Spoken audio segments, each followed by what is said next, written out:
آپ کو یہ یاد رکھنا چاہیے کہ دنیا میں ہر ذمہ داری کے تقاضے ہیں اور وہ تقاضے پورے کرنے پڑتے ہیں۔ دنیا میں ٹھوکریں انہی کو لگتی ہیں کہ جو چلتے ہیں، جو پاؤں توڑ کر بیٹھ جاتے ہیں انہیں کبھی ٹھوکر نہیں لگتی۔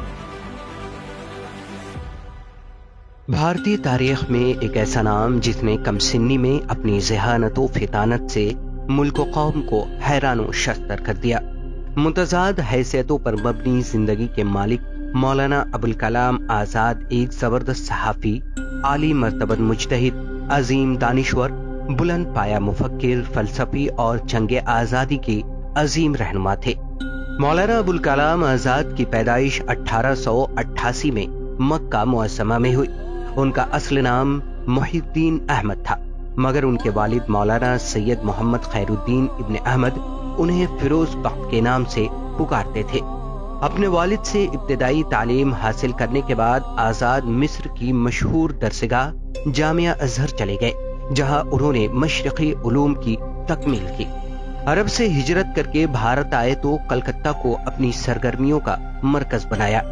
یہیں سے انہوں نے اپنی صحافتی اور سیاسی زندگی کا آغاز کیا۔ انہوں نے یہیں سے 15 برس کی عمر میں لسان الصدق جریدے کی ارادت کی اور سن 1912 میں 20 برس کی عمر میں الہلال کے نام سے ایک ہفتہ وار اخبار نکالا۔ یہ پہلا باتصویر سیاسی اخبار تھا۔ اس اخبار میں انگریزوں کی پالیسیوں کے خلاف مضامین شائع ہوتے تھے، جس پر انگریز حکومت نے پابندی لگا دی۔ اس کے بعد مولانا آزاد نے انگریز مخالف پالیسیوں پر دوسرا البلاغ اخبار جاری کیا۔ مولانا آزاد کا مقصد جہاں انگریزوں کی مخالفت تھا، وہیں قومی ہم آہنگی اور ہندو مسلم اتحاد پر ان کا پورا زور تھا۔ انہوں نے اپنے اخبارات کے ذریعے قومی وطنی جذبات کو بیدار کرنے کی کوشش کی۔ مولانا ابوالکلام آزاد سیاسی محاذ پر بھی سرگرم رہے۔ انہوں نے تحریک عدم تعاون، بھارت چھوڑو اور خلافت تحریک میں بھی حصہ لیا۔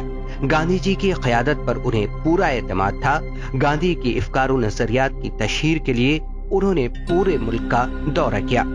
مولانا آزاد ایک اہم قومی لیڈر کی حیثیت سے ابھرے۔ وہ کانگریس پارٹی کے صدر بھی رہے۔ تحریک آزادی کے دوران انہیں جیل کی مشقتیں بھی سہنی پڑی۔ بھارت کی آزادی کے بعد مولانا آزاد ملک کے پہلے وزیر تعلیم بنائے گئے۔ انہوں نے وزیر تعلیم کی حیثیت سے بہت سے اہم کارنامے انجام دیے۔ یونیورسٹی گرانٹ کمیشن اور دیگر تکنیکی، تحقیقی اور ثقافتی ادارے انہی کی دین ہے۔ مولانا آزاد صرف ایک سیاستدان نہیں بلکہ ایک صاحب طرز ادیب، بہترین صحافی اور مفسر بھی تھے۔ انہوں نے شاعری بھی کی، انشائیے بھی لکھے، سائنسی مضامین بھی تحریر کیے، علم و تحقیقی مقالات بھی لکھے، قرآن کی تفسیر بھی لکھی۔ غبار خاطر، تذکرہ، ترجمان القرآن ان کی اہم تصانیف ہیں۔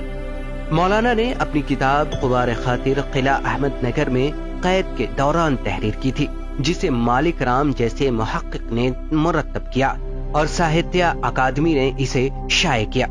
مولانا آزاد اپنے عہد کے خداداد صلاحیتوں کے مالک شخص تھے، جس کا اعتراف پوری علمی دنیا کو ہے، اور اسی ذہانت، لیاقت اور مجموعی خدمات کے اعتراف میں انہیں بھارت رتن سے نوازا گیا تھا۔ مولانا آزاد کا انتقال 2 فروری 1958 کو ہوا۔